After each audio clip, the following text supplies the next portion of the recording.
Good morning, sir. My name is Brigit with the hoodie, and I'll be your interviewer today. Let's start with the basics. When and where were you born? I was born at Blenheim Palace in Oxfordshire on November 30th, 1874.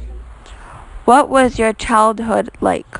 I came from a very wealthy family, and my family was among the highest levels of the British aristocracy. I was neglected as a child except by my nurse, Mrs. Everest.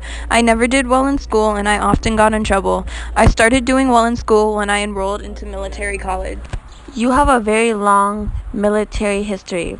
Could you give us a brief summary? After I joined military school, I became a naval officer serving on 4 different continents for over 7 years.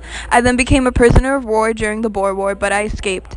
I then became a famous war correspondent at age 30 and later became a politician. What part did you play in World War II? I was elected as Britain's Prime Minister in 1940, and I led my country through our most difficult times. I was also part of what the press called the Big Three, which was the 3 main powers in World War II. It also consisted of Roosevelt and Stalin. Who did you place at the start of World War II as Prime Minister? I replaced Neville Chamberlain as Prime Minister. What was your greatest strength in World War II? One of my greatest strengths was public speaking. With my words, I was able to bring together a nation in our time of darkness. I actually came over a speech impediment as well, because I was afraid it would hinder my political career. My speeches gave people inspiration to carry on after defeats and hard times during the war. After D-Day, did you ever go and visit Normandy? Yes, I visited around 2 to 7 days after the landings. I wanted to watch the invasions on a cruiser myself, but the king's personal plea changed my mind. What did you do after World War II? I was not re-elected as prime minister after the war, but I accepted the role of leader of the parliamentary opposition. But I was then elected as prime minister from 1951 to 1955. I then retired and then continued to write. In 1953, you won a Nobel Prize.